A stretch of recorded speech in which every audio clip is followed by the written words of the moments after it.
May napanood akong video at ito yung niluto niya, ang pangalan niya artichoke. So itry natin, baka masarapan tayo. At ang ginawa niya lang ay nilaga lang niya ito. Kaya let's go, ilaga natin ito. Ganito lang tsura niya. Ayan. Bulaklak. Artichoke. Ayan. So gagawin lang natin ay ilalaga lang natin. So, yung sa dulo ng mga dahon niya, spiky. So, inilaga lang niya ito. Tapos sabi niya, masarap. So, ayan, nahugasan ko na yung artichoke at meron na siya ang tubig. Ilalaga lang daw natin ito. So, from 20 to 25 to 40 minutes. So, ang sabi niya, ang una ay high heat. So, after high heat na. Siguro pagka kumulo na, ilolow heat natin yun. At eto na nga yung nilaga kong artichoke kanina. Huwag na nating patagalin. Tikman natin. Unang itong mga dahon-dahon niya. So makikita yung dahon-dahon. Ayan. Ano bang kinakain dyan?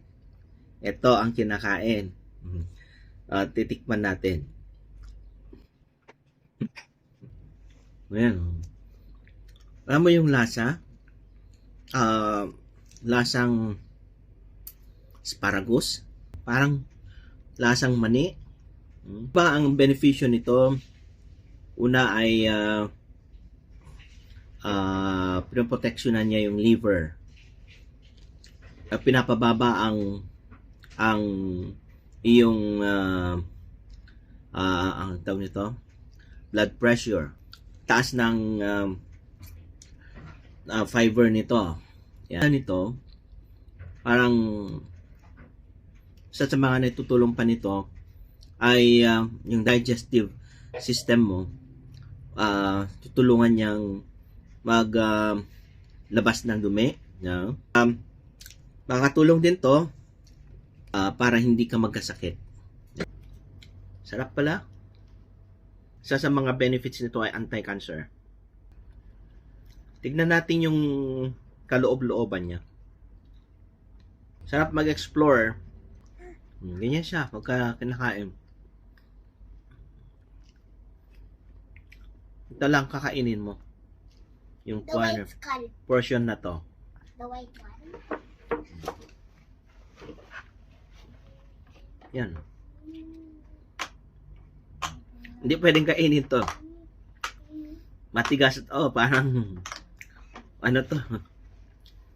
Tapos may spike dito, oh. Kung matusok ka.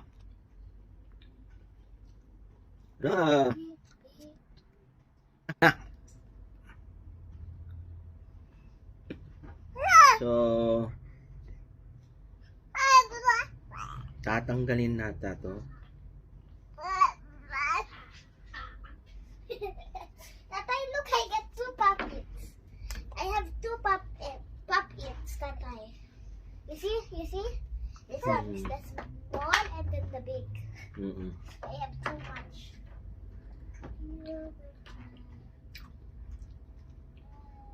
Yeah.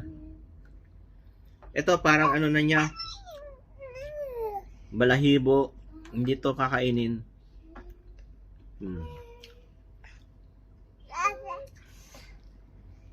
Ito lang yung pwedeng kainin. Ito tapon kasi parang balahibo to. Oh.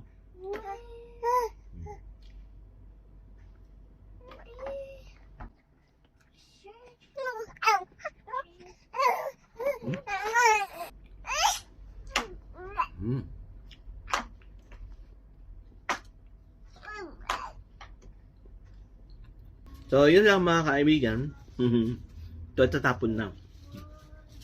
Yan, masarap siya mga kaibigan at huwag kalimutan, artichoke. Masarap.